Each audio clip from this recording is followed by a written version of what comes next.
Hi, everyone.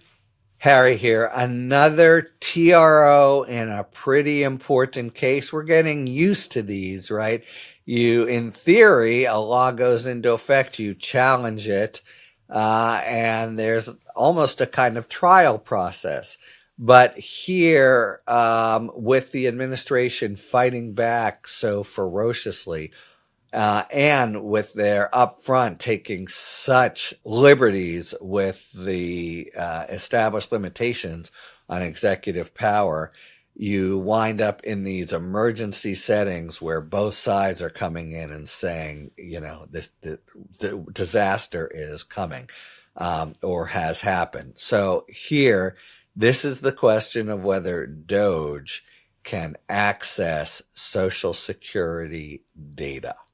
And the Judge Hollander, had last week just a quick order from the bench saying, don't do anything, administration. And now she has issued a temporary restraining order. And we are kind of getting used to this, right? A district court will do that, usually have 2 weeks to sort of sort things out. But the administration might make an emergency appeal above to dissolve that.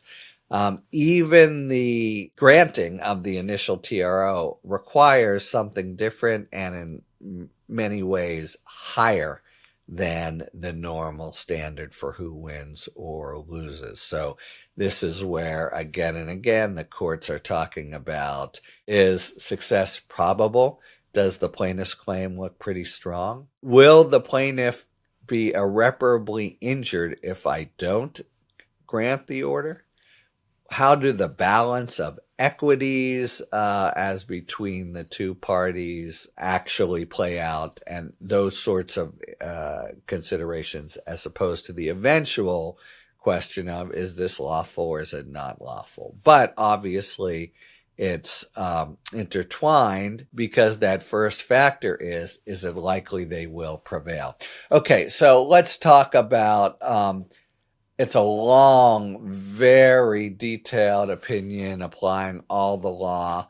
But let me just, cut to the chase of what Judge Hollander has to say. She says, the DOGE team is essentially engaged in a fishing expedition at the Social Security Agency in search of a fraud epidemic based on little more than suspicion. So in other words, their justification in their overall warrant for ferreting out fraud and increasing efficiency is by saying we want to get at fraud. This is the whole rhetorical back and forth.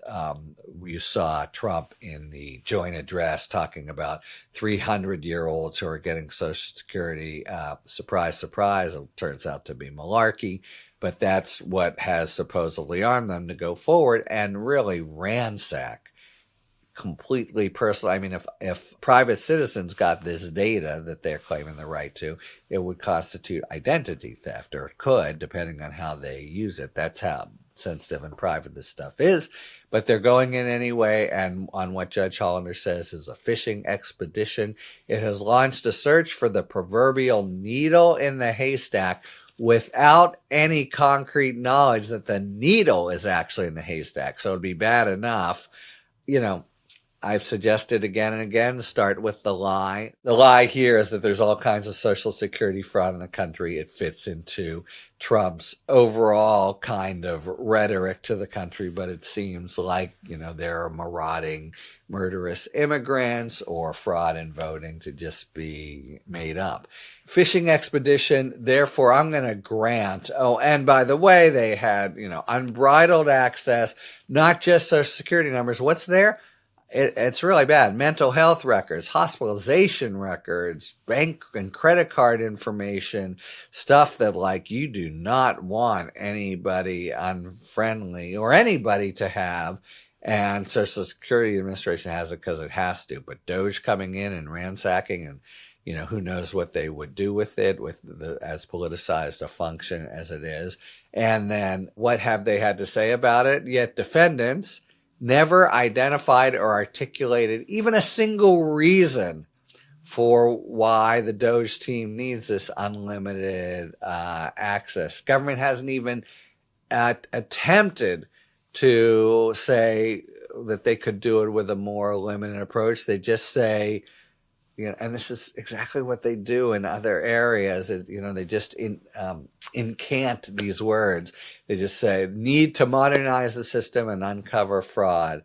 So Judge Hollander's response, that's tantamount to hitting a fly with a sledgehammer. So in my view, I think they're going to succeed on their claim that it's arbitrary and capricious, meaning it's in violation of the Privacy Act. Can't just have this private information be disseminated, and the APA, the Administrative Procedures Act, which says you can't act arbitrarily and capriciously. They've also demonstrated that there'll be irreparable harm unless I grant this TRO, and the equity serves in their favor, and the TRO serves the public interest. Therefore, granted, 137 pages.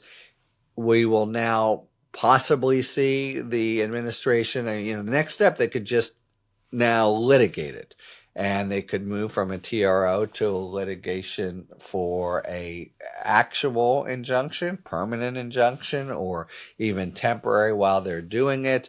Or they could try, as they're doing in the Boasberg case, the case involving the Venezuelan nationals.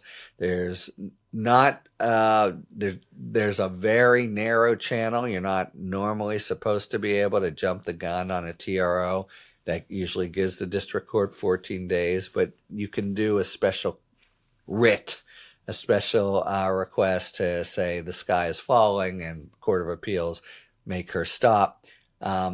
They will probably do it because that's just what they do. Everything's an emergency, and it's all based, of course, on I have little doubt, having seen these guys operate, that even as they go up, they won't supply what the judge here has made so clear that they haven't done. Any reason they need it, any thought of whether they could do it with being less intrusive, I think you'll just hear, as you're hearing in national security areas, just blah, blah, blah, uncover fraud, blah, blah, blah, you can't stop us, blah, blah, blah. So that's the fight to play out here. And it's a pretty big one, right? This, whether or not DOGE can ransack everyone and anyone's personal security information, mental health, and credit and the like. If Donald Trump sort of handpicked and not clearly constitutional and clearly not qualified, these are not people who know anything about Social Security, are able to do this, man, oh man, we are in a government with enormous power over anyone they want to.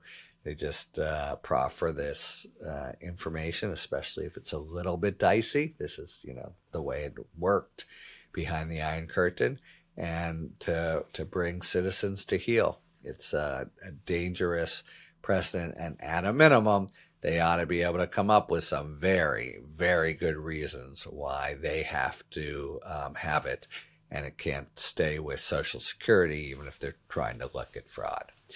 That's the fight ahead. Talk to you later. Thanks for tuning in. If you enjoyed this video and other Talking Feds content, please take a second to like and subscribe. Talk to you later.